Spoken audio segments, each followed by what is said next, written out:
بسم اللہ الرحمن الرحیم۔ آج کل یہ ایک رواج چل پڑا ہے کہ خواتین مردوں سے اپنے کپڑے سلواتی ہیں۔ تو اس میں دو صورتیں ہیں۔ ایک صورت یہ ہے کہ عورت اپنا کپڑے کا ناپ دے کر اپنے کسی محرم کو درزی کے پاس بھیج دیتی ہے، اپنے خامد کو، اپنے بیٹے کو، تو اس کا سارا طریقہ بتا دیتی ہے کہ یہ لیس لگا لے، یہاں سے لمبائی ہے، یہاں سے چھوٹا کرنا ہے، یہاں سے تنگ کرنا ہے، یہاں سے کھلا کرنا ہے۔ تو یہ ساری تفصیل اگر عورت اپنے اس محرم کو بتا دیتی ہے تو گنجائش ہے، اس کی جائز ہے۔ لیکن ذرا غیرت کے لحاظ سے دیکھیں تو یہ بھی بڑی عجیب سی بات ہے کہ سیدہ عائشہ، سیدہ حضرت فاطمہ الزہراء رضی اللہ تعالی عنہا ان کا جب انتقال ہوا تو امیر المومنین سیدنا حضرت علی بن ابی طالب کرم اللہ وجہہ سے فرمایا کہ اے حسنین کے ابا، جب میرا انتقال ہو تو رات کے وقت میرا جنازہ آپ نے قبرستان میں لے کر جانا ہے، اور پھر میرے اس جنازے کے اوپر تم نے ڈولی باندھ دینی ہے، ڈولی لگا دینی ہے،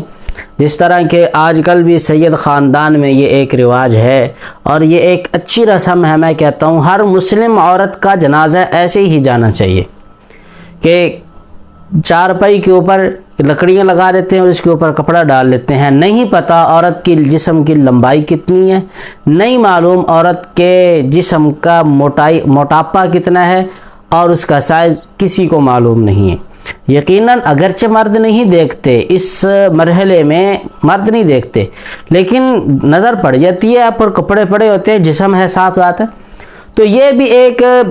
سمجھ لیں کہ غیرت سے بالا تر بات ہے کہ مرد بھائی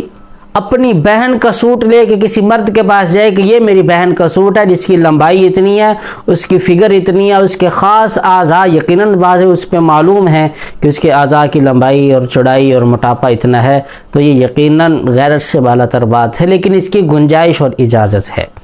لیکن دوسری صورت جو اس سے بھی گزری ہوئی ہے، اور یہ غیر مسلموں کا ایک رواج ہے، وہ یہ کہ عورت بذات خود اس مرد کے پاس، درزی کے پاس جاتی ہے اور اپنے کپڑوں کا ناپ دیتی ہے، اور وہ انچی ٹیپ سے اس کی بازو کر رہا ہے، اور پھر دوسرا بازو، پھر اس کی لمبائی، پھر اس کے سینے کی، پھر بالآخری ہی سب کچھ۔ اب غیر مرد کے سامنے ویسے ہی جانا حرام ہے۔ بھائی ایسی صورت میں جب اس کے مکمل اعضاء اس کو معلوم ہوں گے، اس کی لمبائی، چوڑائی اور اس کا سائز، اس کا فگر اتنا ہے، تو یہ بے غیرتی کی بات ہے، اسلام سے دوری کی بات ہے۔ آپ اپنے شوق پورے کریں، کون کہتا نہ پورے کرو، آپ لیس لگواؤ، آپ اعلیٰ سے اعلیٰ اس میں اپنے سٹیچنگ کرواؤ، لیکن شریعت کے دائرے میں رہ کر کرو۔ آپ اسلام کی شہزادیاں ہو، آپ رسول اللہ صلی اللہ علیہ وسلم کے دین سے تعلق رکھنے والی عورتیں ہو، آزاد خیال نہ بنو، کہیں ایسا نہ ہو کہ تمہارا حال بھی وہی ہو جو آج ان گمراہ لوگوں کا حال ہو چکا ہے۔